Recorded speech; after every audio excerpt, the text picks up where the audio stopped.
अस्सलाम वालेकुम नाज़रीन, आज हम आपको दिखाएंगे कि बॉडी पेन्स कैसे दूर की जाती है। बॉडी एडजस्टमेंट्स जब मोहरों में खिंचाव आ जाए, डिस्क स्लिप कर जाए तो कैसे उसकी एडजस्टमेंट की जाती है। और ये इलाज जितना है ये कायरोप्रैक्टिक तरीक़ेकार से बग़ैर दवाइयों और बग़ैर किसी सर्जरी के किया जाता है। आइए इस बारे में थोड़ा सा वजाहत करते हैं। जैसा कि आप जानते हैं, ह्यूमन नर्वस सिस्टम के 3 हिस्से हैं। ब्रेन जो पूरी बॉडी का हेड है, कंट्रोल करता है पूरी ब्लड सर्कुलेशन को और जिस्म की हर हरकत को खून के ज़रिए, और जो स्पाइनल कॉर्ड से इसके नर्वस सिस्टम के दूसरा हिस्सा स्पाइनल कॉर्ड है उसमें से डिस्ट्रीब्यूशन होती है पूरी बॉडी में, जहाँ से ब्लड जाता है। दिमाग कंट्रोल करता है, हार्ट पंप करता है और स्पाइनल कॉर्ड डिस्ट्रीब्यूट करती है। तीसरा हिस्सा जो ह्यूमन नर्वस सिस्टम का है वो स्पाइनल नर्व्स हैं, जिनके ज़रिए ब्लड डिस्ट्रीब्यूट होके बॉडी के मुख्तलिफ हिस्सों में जाता है।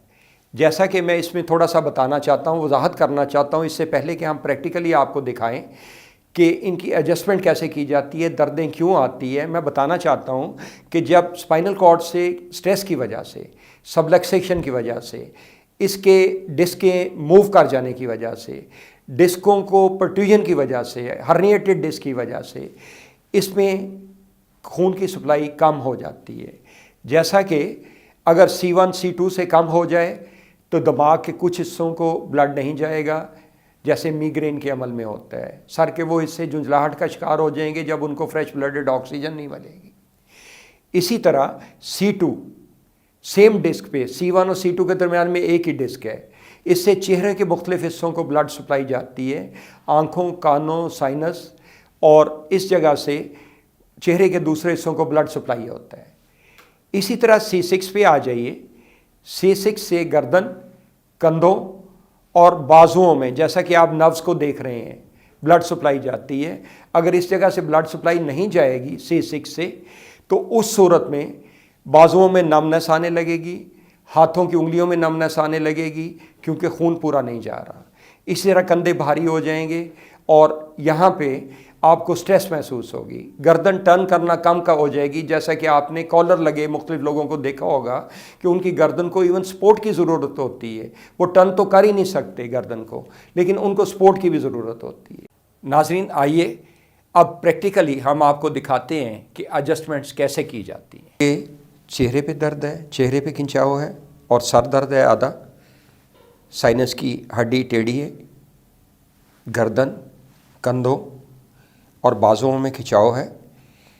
जो चेहरे पे और सर पे ब्लड सर्कुलेशन हो रही है वो C1 C2 से हो रही है। C2 से चेहरे पे, साइनस पे, डी पे, आँखों पे और कानों पे ब्लड सर्कुलेशन होती है। C1 जो है वो सर के कुछ हिस्सों को ब्लड सर्कुलेशन फराहम करता है। फ्रेश ब्लडेड ऑक्सीजन जाती है, जिससे कि दिमाग जो है, न्यूरॉन्स काम करते हैं। आपके C1 C2 काम नहीं कर रहे, चेहरे पे ये गर्दन टर्न करने में खिंचाव है, आपको C6 की भी एडजस्टमेंट की ज़रूरी है, बाजू में खिंचाव है, जिसकी वजह से ये C6 से ब्लड की जाने में कमी है। आपके चूँकि बाजुओं में ब्लड नहीं जा रहा, इसलिए न्यूट्रिशन नहीं जा रही। जो कुछ आप खाते पीते हैं फाइनली खून में कन्वर्ट हो जाता है, और जब खून नहीं किसी जगह जा पाएगा तो उससे ब्लड सर्कुलेशन अफेक्ट होगी। अभी मैं आपके सर के C1 C2 का एडजस्टमेंट करूँगा और उससे गर्दन के कुछ हिस्सों, चेहरे, आँखों और कानों पे ब्लड सर्कुलेशन बहाल हो जाएगी। अब ज़रा बिल्कुल इसको ढीला रखें, बिल्कुल ढीला रखें, बिल्कुल इसको सख्त ना करें, बिल्कुल चेहरे को एकदम ढीला छोड़ दें, रिलैक्स करें, बिल्कुल रिलैक्स। लंबा सांस लीजिए,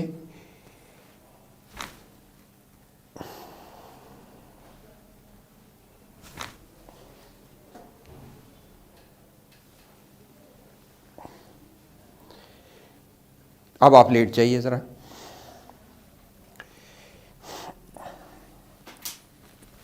अब आपके गर्दन के छठे मोहरे C6 को एडजस्ट करेंगे और उसमें बिल्कुल अपने जिस्म को रिलैक्स रखिए, गर्दन ढीली रहे, गर्दन ढीली रहे, और उसमें हमने एडजस्टमेंट बिल्कुल लूज कीजिए, गहरा सांस लीजिए। अब दूसरी तरफ बिल्कुल रिलैक्स कीजिए, स्टिफ ना कीजिए, गहरा सांस लीजिए, बाहर निकालिए।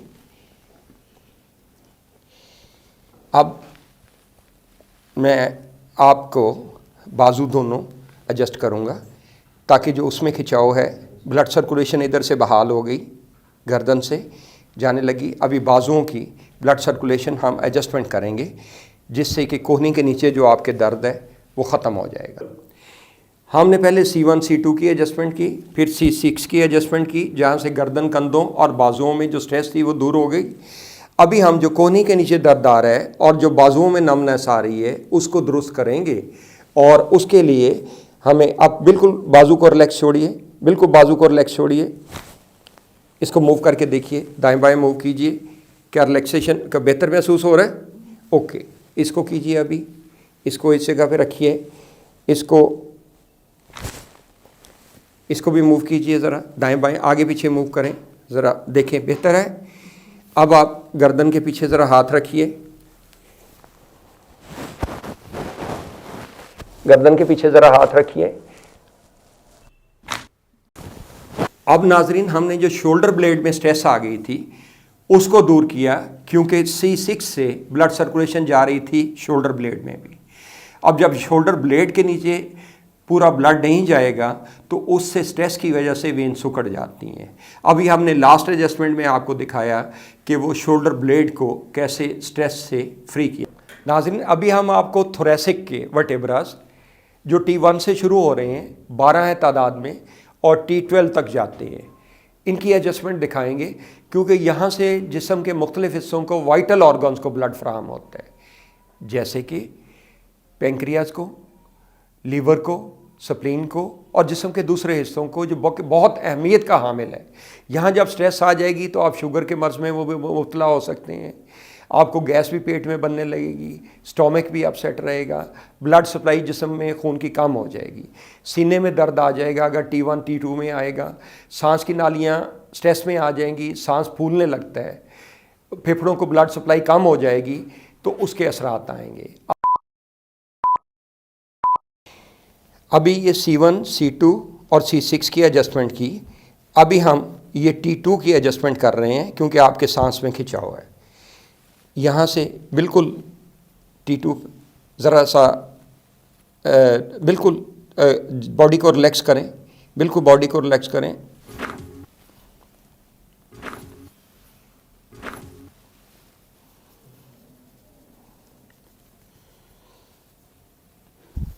T7, आपको अल्सर का भी प्रॉब्लम हो रहा है, अभी हम T7 की एडजस्टमेंट करते हैं, बिल्कुल ढीला छोड़ दीजिए।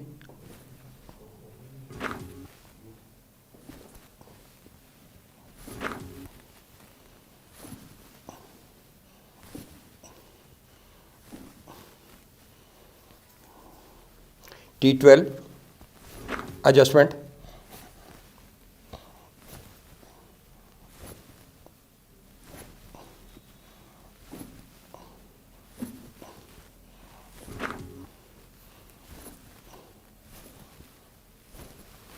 नाजरीन, अब हम आपको कमर के निचले हिस्से लंबर, इसकी एडजस्टमेंट दिखाएंगे।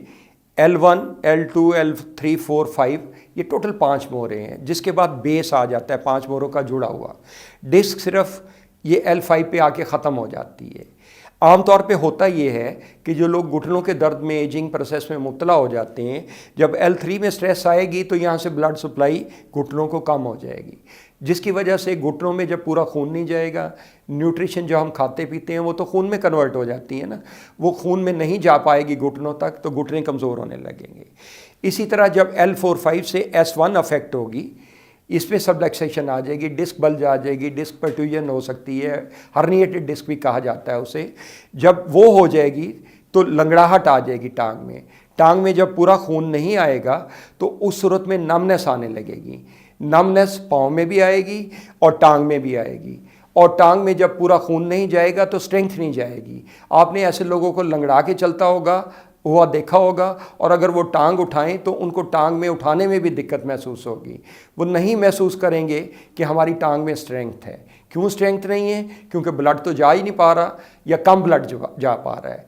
S1 जब कंप्रेशन में होगी तो डिस्क उसको जब दरमियान से स्लिप हो जाती है, बल्ज हो जाती है, तो उस सूरत में L4-5 के दरमियान में S1 नर्व दब जाती है, जिसकी वजह से कम ब्लड जाएगा और टांग में न्यूट्रिशन, स्ट्रेंथ जैसा भी आप महसूस करेंगे वो कम जाएगा और कम स्ट्रेंथ हो जाएगी।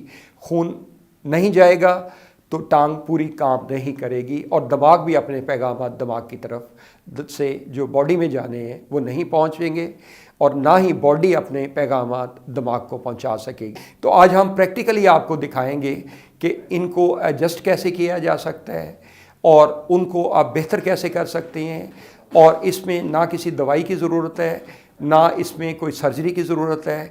इसमें सिर्फ वो डिस्क से प्रेशर रिमूव करने की और उसको एडजस्टमेंट की ज़रूरत है, जिसकी मदद से ब्लड सर्कुलेशन बहाल की जा सकती है। आइए हम देखते हैं कि इन ये एडजस्टमेंट्स कैसे की जाती हैं।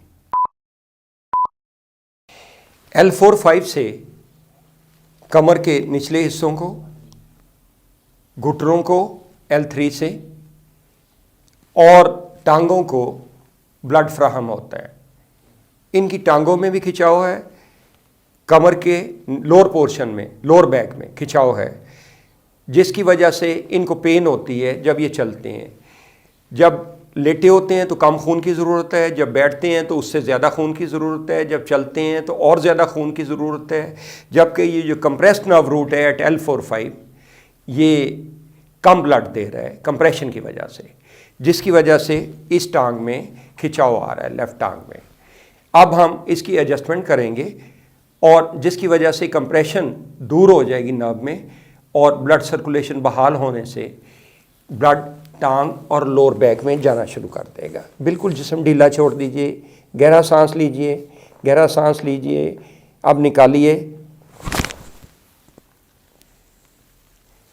आपने देखा कि L4-5 की एडजस्टमेंट, ये L4-5 है, यहाँ से कंप्रेशन थी, वो अब मैं महसूस कर रहा हूँ अपने हाथ से कि वो दूर हो गई है। आप ज़रा टांग को मूव करें, देखें ज़रा, टांग फ्रीली मूव करती है। सीधे होइए, ज़रा सीधे होइए, टांग को ऊपर उठाइए, ज़रा देखें उसमें स्ट्रेंथ आई है नहीं आई, मूव करती है नहीं करती। अब ठीक है, अभी स्ट्रेंथ तो नहीं आ रही। अच्छा ठीक है नाजरीन, ये था कमर दर्द के लिए और L4-5 से टांग के दर्द के लिए एडजस्टमेंट।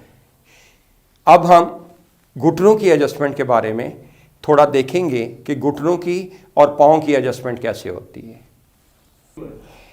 ये आप इनके घुटने में खम है, हमने L3 से एडजस्टमेंट की जिससे खून की गर्दिश टांग में बहाल होगी, लेकिन ये कम न्यूट्रिशन आने से, यानी जो कुछ आप खाते पीते हैं वो तो खून में कन्वर्ट हो जाता है, और जब खून इस जगह पे कम पहुंच पाएगा तो ये हड्डियां कमज़ोर हो गई हैं, साइडों से कोने बनने से आपस में रगड़ पैदा हो रही है, ये टेढ़ा हो गया, सीधा नहीं हो सकता। अभी हम इसको भी थोड़ा L3 के बाद इसको भी ठीक करना पड़ेगा। ज़रा टांग बिल्कुल ढीली छोड़िए, बिल्कुल ढीली छोड़ दीजिए, इसको स्टिफ ना कीजिए, बिल्कुल ढीला छोड़ दीजिए। नाजरीन, अभी हमने घुटने को एडजस्ट किया L3 के बाद, अब हम पाँव की तरफ आएंगे कि पाँव से स्ट्रेस कैसे दूर की जाए। फुट ड्रॉप का जो मेन रीज़न होती है, इनके अभी इब्तदाई स्टेज पे है, फ़ौरन एडजस्ट हो जाएगा, लेकिन जिनका देर से हो जाता है उनका ये मसला बढ़ जाता है और फुट काम नहीं करता, फुट ड्रॉप हो जाता है, जिससे कि उस पर कंट्रोल नहीं रहता दिमाग का और पाँव मूवमेंट नहीं कर सकता। नाजरीन, टांग में कम खून आने की वजह से जो L3 से कम आ रहा था, इनके घुटने और पाँव पे भी स्ट्रेस आ गई और ये पाँव अभी स्ट्रेस में है, मूव नहीं कर रहा। ये कम कंट्रोल है दिमाग का इस पे रह गया, जिससे ये वेन स्टिफ हो गई हैं, क्योंकि इसमें फ्रेश ब्लडेड ऑक्सीजन बहुत कम आती रही है। ज़रा अपने बॉडी होल्ड कीजिएगा। अब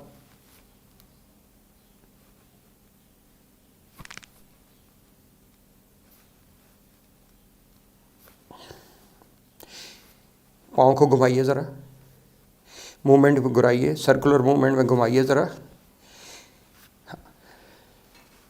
चलिए, अब आप अपनी टांग को चेक करें, घुटना, कमर, इसको मूव कीजिए, थोड़ा सा मूव कीजिए, स्ट्रेट मूव कीजिए, स्ट्रेट ऊपर उठाने की कोशिश करें। चलें, ठीक है। अभी स्ट्रेस तो नहीं आ रही जी? फिर उठाइए जी। स्ट्रेस तो नहीं आ रही? नहीं, ओके। डॉक्टर साहब ने जो मेरी बॉडी की एडजस्टमेंट की है, उसके बाद मैं बिल्कुल रिलैक्स हूँ। अब मुझे किसी भी मेडिसिन की ज़रूरत नहीं है।